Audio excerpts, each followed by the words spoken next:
Bonjour à tous. Euh, donc, je vais vous montrer comment est-ce qu'on déploie un job Spark dans un serveur distant. Donc, pour cela, on va juste utiliser cette petite architecture assez simple qui va nous permettre en fait de lire un fichier à partir de HDFS. Donc, on va utiliser un programme Spark qui va lire ce fichier et y faire quelques traitements, puis écrire les résultats dans une table Hive. Donc, c'est aussi simple que ça. Et l'idée, c'est juste en fait de montrer comment est-ce qu'on déploie une application Spark dans un serveur distant. Et pour cela, on va travailler sur les fichiers du COVID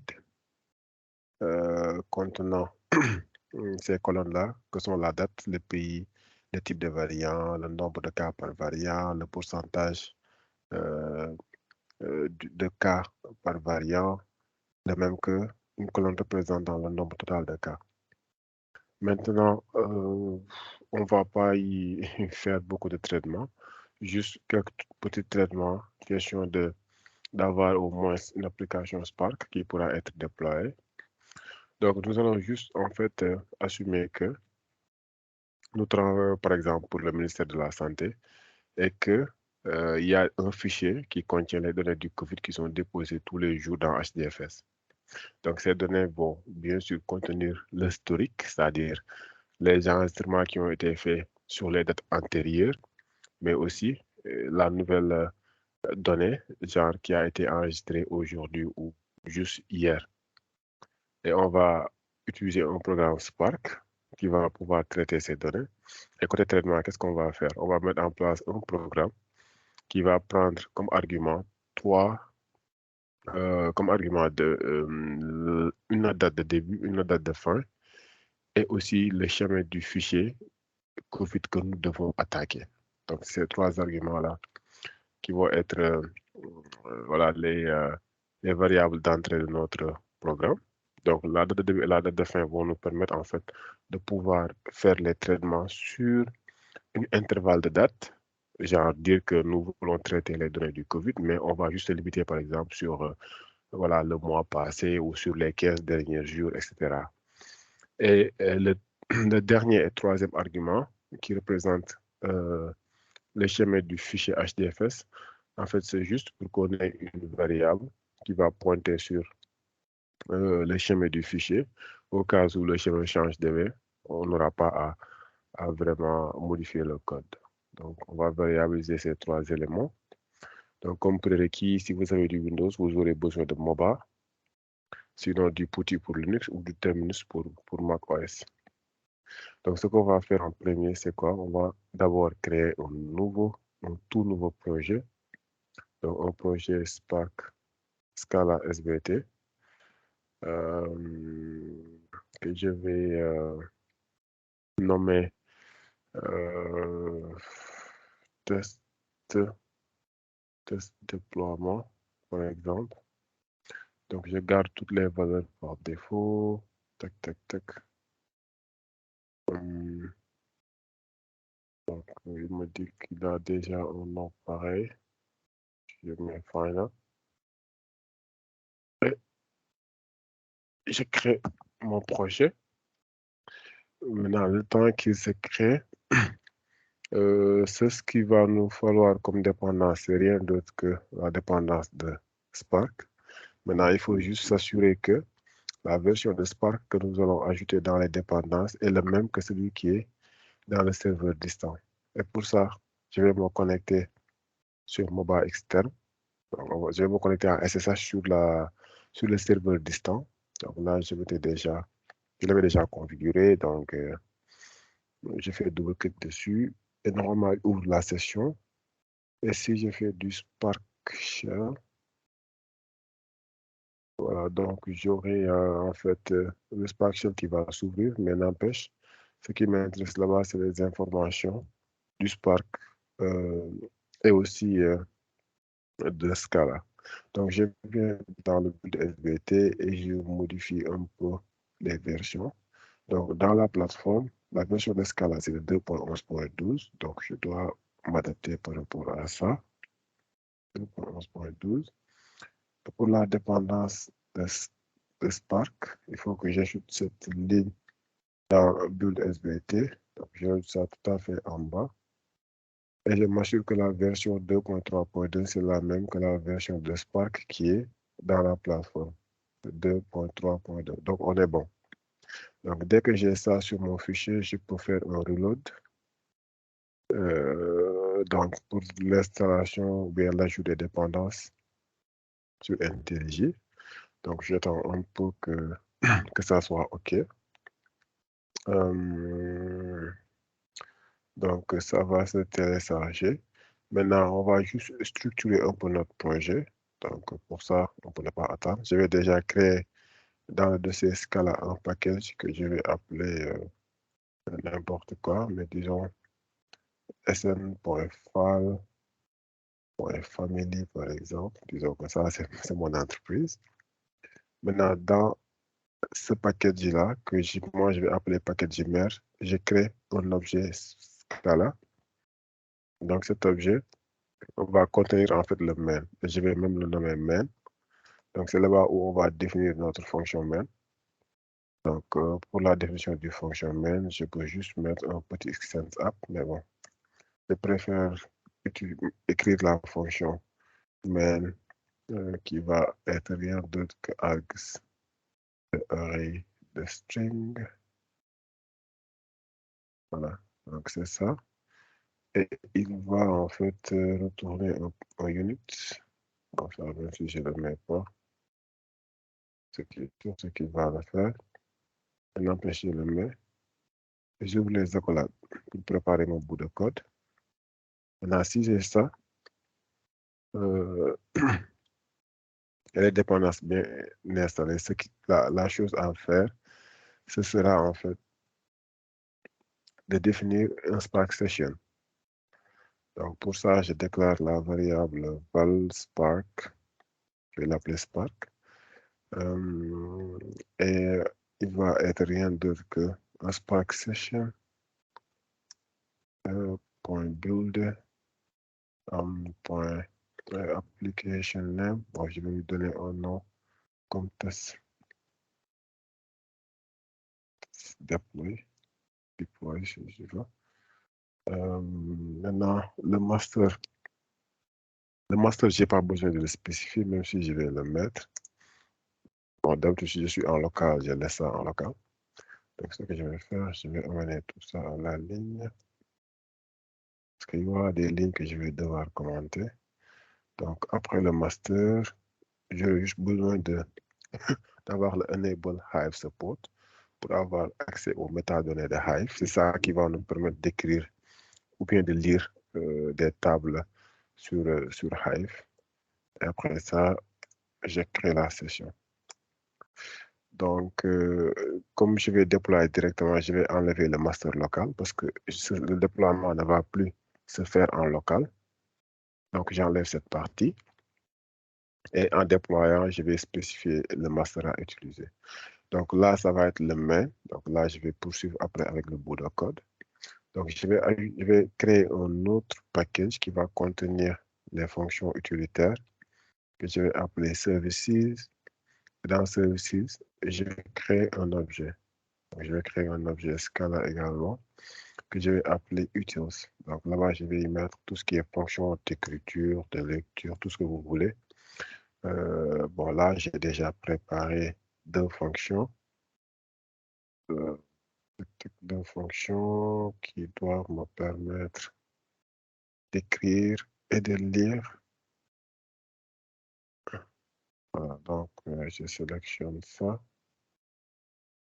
et je le colle à l'intérieur du field.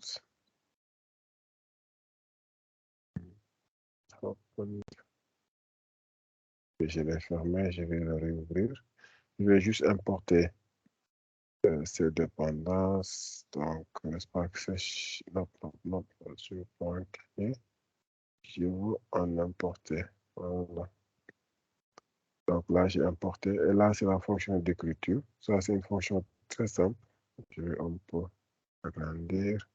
Ça, c'est une fonction très simple qui permet de lire un fichier CSV, n'importe lequel, mais juste un fichier CSV par rapport à l'entête, le délimiter, etc. Et là, c'est une fonction qui permet d'écrire un data frame sur une table Hive. Donc ça, c'est les arguments.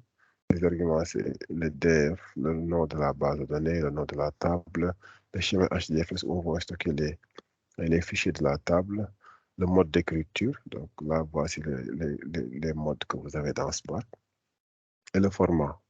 Donc nous, on va partir plus sur du parquet. Et comme mode, on va juste prendre du override. Donc si on a ces deux fonctions, on peut continuer ici. Donc la première chose qu'on va faire, c'est lire le fichier. Et avant de le lire, il faut qu'on mette en place les arguments. Donc, on a dit qu'on veut un programme qui prend en argument la date de début, date de fin, pour avoir l'intervalle de date à traiter, mais aussi qui va prendre en compte le chemin où se trouve le fichier. Donc, pour ça, on va déclarer trois variables, val date deb, par exemple, date deb, et le deb, il ne va être rien d'autre que le premier argument de notre programme. Donc, les arguments, on va les écrire. Donc, vous allez voir qu'à chaque fois qu'on définit un main, il prend en argument les args, qui est un array de string. Donc, les args, là, c'est rien d'autre qu'un tableau des arguments qui vont être donnés au programme lorsqu'on va le lancer. Donc, ça, vous aurez un peu plus de visibilité lorsqu'on déploiera le programme. Donc, je colle ça 3 fois. Le deuxième, c'est date de fin. Et lui, il va être à la deuxième position. Et le dernier, c'est le chemin du fichier dans HDFS, le chemin du fichier CSV. Et lui, il est en troisième position. Donc, à partir de là, je peux créer un data frame qui va être rien d'autre que la lecture du fichier qui se trouve dans HDFS. Donc, j'utilise la fonction read CSV que je vais importer. Donc, cette fonction-là, je vais l'utiliser en fait pour lire n'importe quel fichier qui est soit stocké dans HDFS et dans n'importe quel répertoire.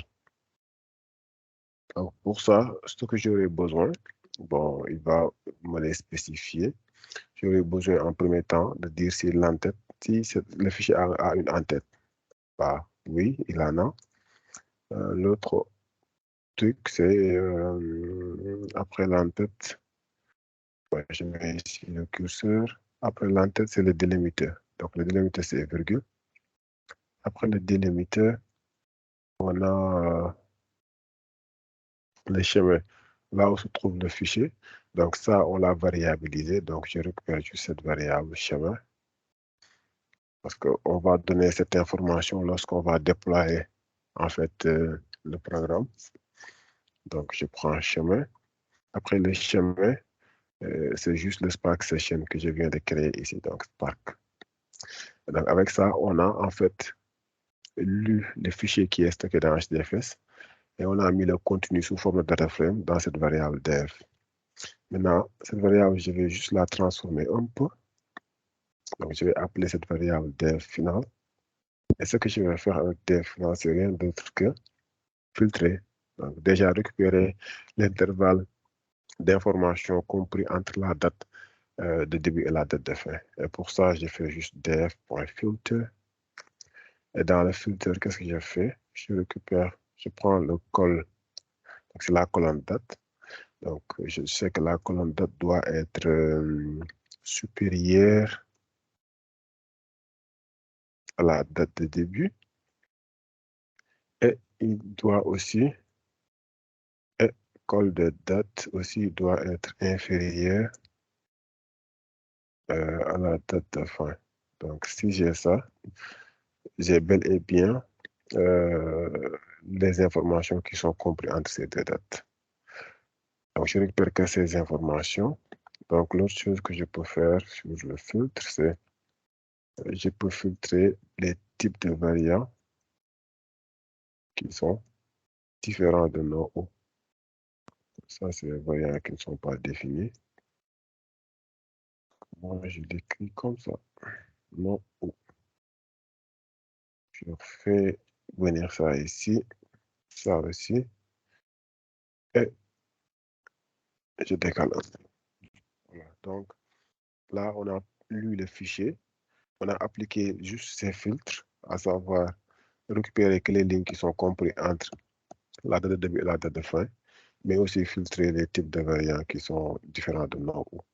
Et ça, si on l'a, on est bon. Tout ce qui reste à faire, c'est d'écrire cette data frame, mais dans une table Hive. Et pour ça, je vais juste importer cette fonction qui est dans notre package. Et ce que j'ai besoin en premier temps, c'est le data frame. Donc, c'est le df final. Ça, c'est le data frame. Si je mets le curseur ici, après le data frame, c'est le nom de la base de données. Donc, pour la base de données aussi, j'avais déjà créé une base de données qui est là, que je vais utiliser. Donc, ça, c'est la base de données. Le nom de la table, bon, je vais juste y penser. Donc, je peux mettre COVID, ou bien je mets mon nom, IFAL, COVID Final. Donc, ça, ce sera le nom de la table et ça va être créé par Spark. Donc, même si on ne l'a pas créé en amont, il n'y a aucun souci, Spark va le faire, si ça n'existe pas. L'autre élément à ajouter après la table, c'est le PAF. Donc, le chemin où seront stockés en fait les fichiers de la table. Et ça, il y a le chemin HDFS, user, ISM, donc là-bas, j'ai un dossier IFAL. Dans le dossier IFAL, je peux juste créer un fichier COVID-19. Yes, COVID-19. Ça doit le faire. Maintenant, après le PAF, j'aurai le mode. Donc, moi, je vais juste prendre le mode overwrite. Donc, il va écraser l'ancienne donnée qui est overwrite. Et après ça, le dernier, c'est le format. Donc, on va partir sur du parquet. Voilà. Donc, avec ça, on a du bon code. Et comme j'ai dit, l'idée, c'est pas le code, mais c'est plutôt comment déployer. Donc, le code, peut-être, on aura la chance de présenter d'autres vidéos à propos de ça. Mais bon, c'est le déploiement aujourd'hui qui va nous intéresser. Donc, ça, c'est notre bout de programme. Maintenant, dès qu'on a ça, la chose à faire maintenant, c'est de packager le projet. Donc, pour packager, il faut juste cliquer sur SBT Shell. Bon, on attend un peu que ça s'initialise. Ça va prendre une trentaine de secondes, quelque chose comme ça. Donc, entre-temps, je peux juste peut-être reparcourir un peu le bout de code. Donc là, on a déclaré des arguments assez venus. Donc ça, je le ferai après. Donc, dès que le SBT Shell est bon, donc on tape package pour packager le projet. Et on attend qu'il package le projet. Donc, ça va pas prendre beaucoup de temps. Donc, il va packager le projet. Donc, c'est bon avec un success. Donc, dès qu'il package, tu viens juste dans Target, la version de Scala qu'on avait mis dans le build de SVT. Donc, c'est le 2.11. Et on trouve ici le fichier jar qui est là, test deployment final, etc. Maintenant, ce qu'il faut faire, c'est venir sur. Bon, je vais quitter le Spark Shell. Donc, on vient sur le serveur distant, là où on va déployer en fait le Spark Session. Donc, on peut créer un dossier là-bas si on veut. Et tout ce qu'il faut faire, si on a du mobile externe, c'est de faire du drag and drop. Donc, je drag and drop ça dans le dossier IFAL. Donc, c'est dans le dossier IFAL maintenant où j'ai mon fichier de déploiement. Donc, je vais aller dans IFAL. Et si j'ai fait un LL, effectivement, j'ai mon fichier qui est là. Maintenant, si on a notre fichier, tout ce qui va suivre en réalité, c'est de lancer la commande de déploiement. Donc ça, c'est la commande, plus ou moins complète. Après, Je regarde un peu si, voilà, je n'ai pas fait d'erreur sur le chemin surtout. Donc, je copie ça. Je copie ça et je le remplace par ça. On va regarder ensemble. Donc, submit, c'est bon. Le master, comme j'avais dit, on ne va pas spécifier ça dans le code, mais on va spécifier lors du déploiement. Donc, le master, c'est du YARN. On est en mode cluster. Donc, ça, c'est la mémoire du driver, le nombre de corps du driver, le nombre de mémoire des executors, le nombre de corps des executors et le nombre total d'exécuteurs qu'on va utiliser lors de ce déploiement. Après, il y a la classe. La classe ici, c'est SN File Family Main. Donc, c'est juste en fait le package dans lequel se trouve le main. Donc, c'est ce package-là. Normalement, c'est d'abord ça. C'est ça.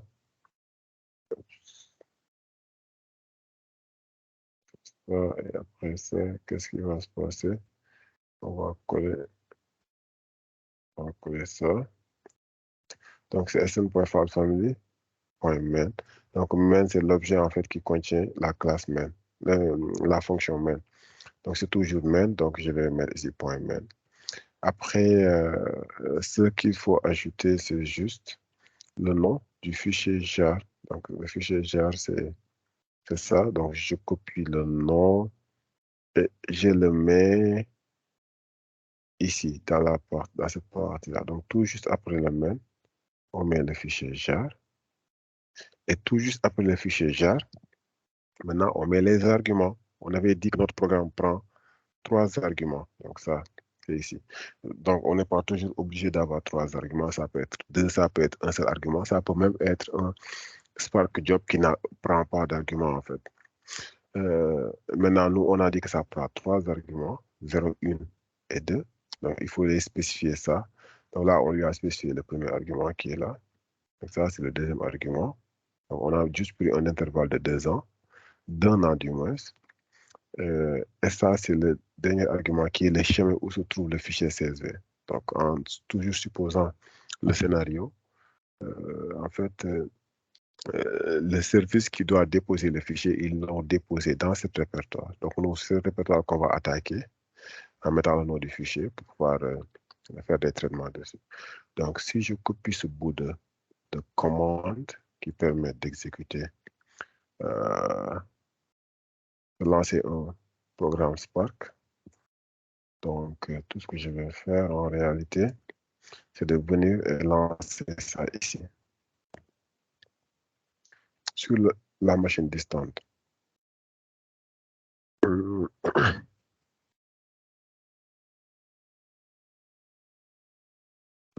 OK.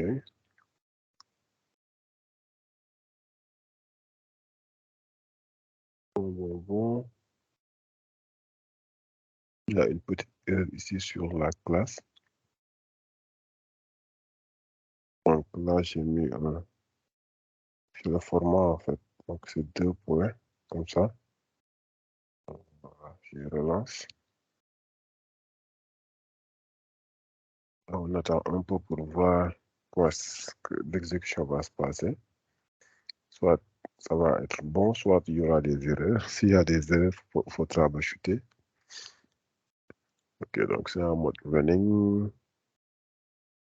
Apparemment, il y a un petit souci. Ça, on pourra le voir vite fait. Donc, qu'est-ce qu'il dit? L'erreur, c'est quoi? Override. Donc, il dit unknown save mode override. OK, c'est la manière dont je l'ai écrit. Oh, mon Dieu. Au lieu de override avec H, il n'y a pas d'H. Donc, pour corriger ça, il faut que je revienne en fait sur le code. C'est pourquoi, des fois, il faut variabiliser la plupart des choses, de sorte que tu n'auras pas besoin de revenir pour... Donc, j'ai corrigé override. Donc, j'ai enlevé la H. Donc, ce que je vais faire, je vais supprimer ce fichier jar. Sinon, je ne pourrais pas être sûr que ça a été bien. Donc, je refais le package. À chaque fois qu'on modifie quelque chose sur le code, on est obligé de refaire le packaging. Donc, je viens ici, j'ai fait reload from disk. Donc, le fichier, il est là. Donc, ce que je vais faire maintenant, c'est supprimer l'ancien fichier que j'avais mis dans la machine distante. Donc, je le supprime et je mets le nouveau. Donc, je mets le nouveau. Le nouveau est en cours de chargement. Ça prend un peu de temps. Voilà, c'est bon maintenant. Et je relance. Je relance exactement la même commande. J'attends pour voir. Je sens que j'ai corrigé le overwrite. Voilà, donc c'est en running. On va patienter une dizaine de secondes.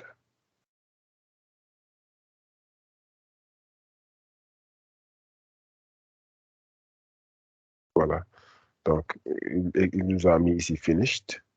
Et le final status est succeeded. Ça veut dire que le job s'est très bien exécuté. Et maintenant, pour que nous puissions vérifier, puisqu'on avait dit qu'on allait écrire la donnée, donc on peut aller sur Hive. Donc, je tape juste la commande Hive pour aller sur l'interface. Et dans Hive, j'entre dans la base de données. C'est comment encore? C'est ça, ici, machin chouette. Donc, j'entre dans cette base de données.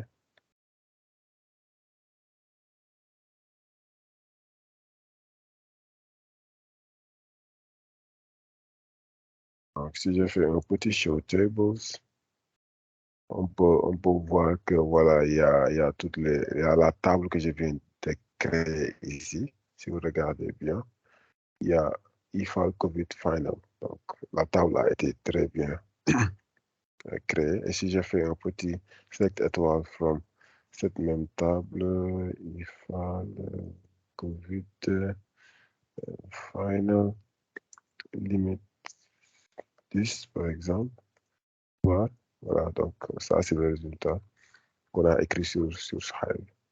Donc globalement c'était ça, c'est ce que en fait j'avais envie de vous faire découvrir un tout petit peu, juste comment déployer. Donc déjà il faut savoir est-ce que vous aurez vraiment besoin des arguments, des valeurs d'entrée.